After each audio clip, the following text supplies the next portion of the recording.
जय माता दी दोस्तों, कैसे हैं आप सभी। आशा करता हूं दोस्तों आप सभी अच्छे होंगे, स्वस्थ होंगे। आज मैं आपको ये बताऊंगा कि इन गुप्त नवरात्रों में आप किस प्रकार से दुर्गा चालीसा को सिद्ध कर सकते हो और माँ दुर्गा की कृपा प्राप्त कर सकते हो। देखिए दोस्तों, गुप्त नवरात्रे मैंने आपको पहले ही बता दिया है कि 2 फरवरी 2022 से शुरू हो रहे हैं। और इन नवरात्रों में आप किसी भी स्तोत्र को, किसी भी चालीसा को, किसी भी मंत्र को ईजिली सिद्ध कर सकते हैं, क्योंकि सामान्य दिनों के मुकाबले गुप्त नवरात्रे ज़्यादा शक्तिशाली होते हैं और बहुत ही ज़्यादा प्रभावशाली समय ये होता है। चाहे गुप्त नवरात्रे हों, चाहे प्रकट नवरात्रे हों, चाहे होली हो, चाहे दीपावली हो, चाहे महाशिवरात्रि हो, तो जो पर्व का समय होता है, त्यौहार का समय होता है, उस समय पर ब्रह्मांड में एक ऊर्जा का जो स्तर है वो अलग ही होता है। जो ऊर्जा का स्तर है वो अपनी चरम सीमा पर होता है और जो ब्रह्मांडीय शक्तियाँ हैं, ब्रह्मांड की ऊर्जाएं हैं, देवी देवताओं की शक्तियाँ हैं, वो बहुत जल्दी सिद्ध हो जाती हैं अगर ऐसे समय में हम किसी भी स्तोत्र या किसी भी चालीसा को सिद्ध करते हैं। आप नवारण मंत्र को सिद्ध कर सकते हो गुप्त नवरात्रों में। आप माता काली के मंत्र को सिद्ध कर सकते हैं। आप हनुमान जी के मंत्र को सिद्ध कर सकते हैं। किसी भी देवी की, किसी भी देवता की साधना इस समय पर की जाती है। लेकिन अगर आप किसी देवता की साधना कर रहे हैं, जैसे कि भगवान शिव की कर रहे हैं या हनुमान जी की कर रहे हैं, तो साथ में आपको माता को भी चलाना पड़ेगा, क्योंकि ये माता के दिन होते हैं। विशेष रूप से देवियों की पूजा करी जाती है इस समय पर। तो देवी की पूजा आप कर रहे हो तो कोई उसमें दिक्कत वाली बात है ही नहीं। लेकिन अगर आप किसी देवता के मंत्र को सिद्ध कर रहे हो, जैसे कि हनुमान जी के या भगवान शिव के या भगवान विष्णु के, तो उसमें आपको साथ में माता रानी को भी लेकर के चलना पड़ेगा। उनको भोग प्रसाद दे करके तब आप देवता की साधना करेंगे, तो उनकी सिद्धि भी आपको माता रानी की कृपा से, उनके आशीर्वाद से आपको मिल जाएगी। तो मैं आपको बताता हूँ कि कैसे आपको दुर्गा चालीसा की साधना करनी है। सारी चीज़ें बिल्कुल वैसे ही होंगी जैसे आप नवरात्रों में करते हो। आपको कलश की स्थापना करनी पड़ेगी और आपको अखंड ज्योत, अगर आप अखंड ज्योत जला सकते हैं 9 दिनों तक तो बहुत ही ज़्यादा उत्तम है।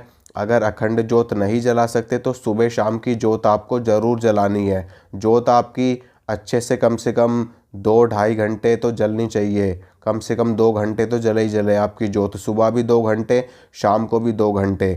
और इसमें आपको पूरा प्रोसेस बिल्कुल वैसे ही करना है। आप अगर जौ बोना चाहें तो बो सकते हैं, बाकी जौ बोना एक ऑप्शनल है आपके लिए। बाकी कलश की स्थापना ज़रूर होगी। अखंड ज्योत रखो तो बहुत ज़्यादा अच्छा है, नहीं तो सुबह शाम की ज्योत होगी। और माता रानी को जो भी 16 श्रृंगार चुनरी, जो भी प्रसाद आप अर्पित कर सकते हो वो आपको अर्पित करना है माँ जगदम्बा को। जितना ज़्यादा कर सकोगे उतना ज़्यादा श्रेष्ठ आपके लिए रहेगा। अब इसके बाद में आपको सबसे पहले गणेश जी को प्रणाम करना है, गणेश जी को पूजना है। उसके लिए आप ओम गंग गणपतये नमः इस मंत्र का 108 बार जाप कर सकते हैं। नहीं तो इस मंत्र का 11 बार, 21 बार, 51 बार भी आप जाप कर सकते हैं। या फिर आप भगवान गणेश को प्रणाम करके उनसे आप अनुमति लेकर के भी साधना कर सकते हैं।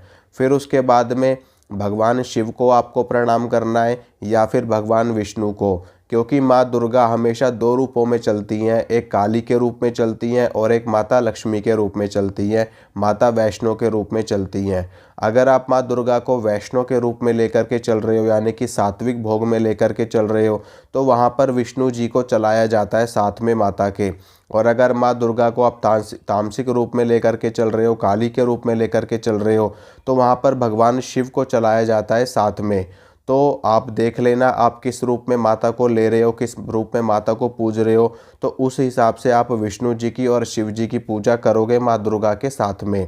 फिर उसके बाद में आपको हनुमान जी और भैरव जी, इन दोनों को प्रणाम करना है, इन दोनों को नमस्कार करना है।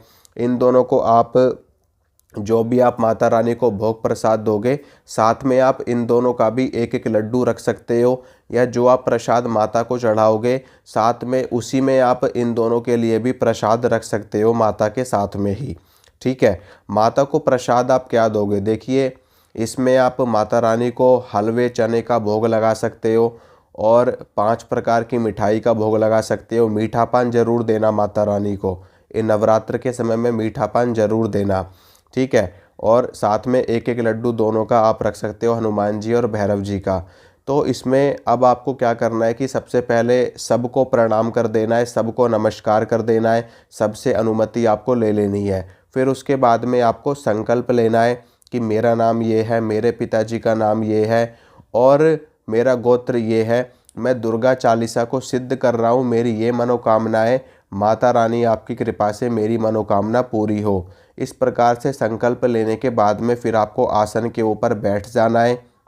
बैठने के बाद में जो भी है शुद्धता पवित्रता का पूरा ध्यान आपको रखना है। स्नान करके शुद्ध वस्त्र धारण करके ही आपको साधना पर बैठना है, ठीक है।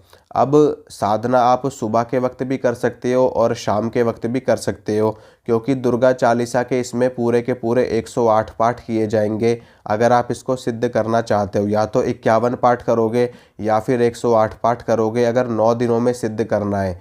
बाकी अगर 41 दिन में सिद्ध करना है तो उसमें आप पाठ की संख्या कम भी कर सकते हो। तो इसमें आप देख लेना जितना आप कर सको, या तो आप 50 पाठ सुबह कर लो और बाकी के पाठ आप शाम को कर लो। तो डिवाइड करके भी आप सुबह शाम में पाठ कर सकते हो। संकल्प ले लेना जितने पाठ आप करोगे उतने पाठ की ऊर्जा आपको मिल जाएगी, उतने पाठ की सिद्धि आपको मिल जाएगी 9 दिनों में। प्रतिदिन एक ही समय पर आपको जप करना है, ब्रह्मचर्य का पालन करना है, प्याज लहसुन का परहेज करना है, अंडा मीट शराब इन सभी चीज़ों से परहेज करना है।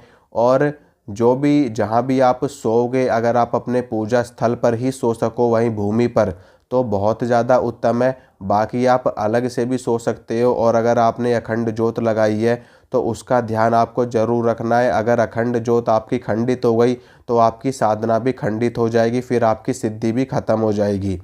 इससे अच्छा है अगर आप नहीं रख सकते अखंड ज्योत का ध्यान, तो आप सुबह शाम का ज्योत दीपक जला सकते हो। पाठ के समय जब तक आपका पाठ चलेगा तब तक आपका दीपक जलना चाहिए, चाहे 3 घंटे जले, चाहे 4 घंटे आपका पाठ चले, चाहे 5 घंटे आपका पाठ चले। जब तक पाठ चलेगा दीपक आपका जलता रहेगा।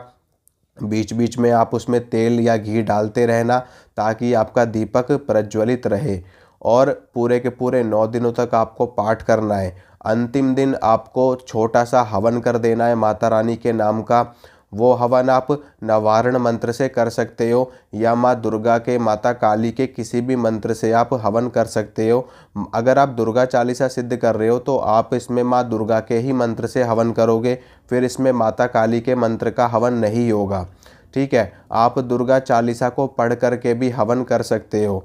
अगर वैसे नहीं कर पा रहे तो आप माँ दुर्गा का ओम ऐं ह्रीं क्लीं चामुंडाय विच्चे इस मंत्र से आप हवन करेंगे तो वो माँ दुर्गा को लग जाएगा। और लास्ट में आपको माता को भोग देना है बताशे या फिर मिठाई लेकर के, साथ में एक मीठा पान लेकर के माँ दुर्गा को आवाहन करते हुए, हे माँ जगदम्बा आप आइए और अपना भोग स्वीकार कीजिए। इस प्रकार से बोल करके आपको उस हवन की अग्नि में ही वो भोग आपको समर्पित कर देना है मंत्र बोलते हुए, ओम ऐं ह्रीं क्लीं चामुंडाय विच्चे, और फिर वो भोग आपको उसमें डाल देना है। तो वो भोग जो आपका रहेगा वो माता रानी तक पहुंच जाएगा।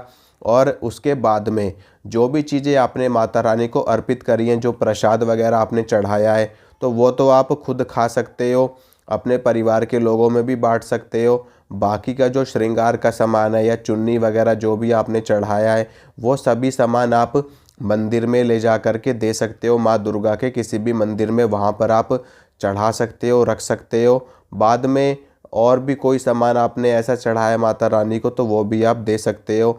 या फिर आप वो जो सामान आपने चढ़ाया वो सुहागन स्त्रियों में बांट सकते हो। कन्याएं तो इसमें नहीं खिलाई जाती हैं गुप्त नवरात्रों में, क्योंकि ये गुप्त रूप से साधना करी जाती है। और एक चीज़ और, बिल्कुल गुप्त रूप से साधना करना, बाहरी किसी भी व्यक्ति को मत बताना। परिवार के लोगों को तो पता चल ही जाएगा क्योंकि जब घर में करोगे तो पता चलना ही चलना है, तो बाहर के किसी को मत बताना। और कन्याओं को भी भोजन मत कराना, नहीं तो सबको पता चल जाएगा कि आपने गुप्त नवरात्रे किए हैं या आपने क्या साधना करी है। फिर लोग आपसे पूछेंगे, फिर ना चाहते हुए भी आपको बताना पड़ेगा, क्योंकि ऐसे समय में झूठ बोलना भी सही नहीं होता, वो भी हमारी साधना पर असर डालता है। तो इससे अच्छा है कि आप साधना कर लो। बाकी जो भी आपको करना है, जो भी आपको खिलाना है, वो आप मंदिर में ले जा कर के चढ़ा सकते हो, या बाहर जो भी मंदिरों के बाहर जो लोग होते हैं, कन्याएं भी होती हैं, जो लोग भिखारी बैठे रहते हैं, आप उनको भी खिला पिला सकते हो थोड़ा बहुत जो भी। अगर नहीं कर सकते तो कोई इतना इशू नहीं है, सिर्फ अपनी साधना करो, माता रानी को भोग प्रसाद चढ़ाओ, उनको जो भी सामग्री अर्पित करनी है वो अर्पित करो, बाद में वो ले जा कर के मंदिर में दे दो। बस इतना कर लेना, आपकी सिद्धि हो जाएगी। और उसके बाद में फिर नित्य प्रति एक पाठ आप करते रहना दुर्गा चालीसा के। माता रानी की कृपा आपके ऊपर हमेशा बनी रहेगी। उनकी कृपा से आपके काम सिद्ध होंगे, आपकी मनोकामनाएं पूरी होंगी, आपके परिवार में सुख समृद्धि आएगी। तो इसी के साथ में इजाज़त चाहूँगा। अगर आप चैनल पे नए हो तो चैनल को सब्सक्राइब कर लेना, वीडियो को लाइक करना, वीडियो को शेयर करना। मिलूँगा आप सभी से अगली वीडियो में। जय माता रानी की।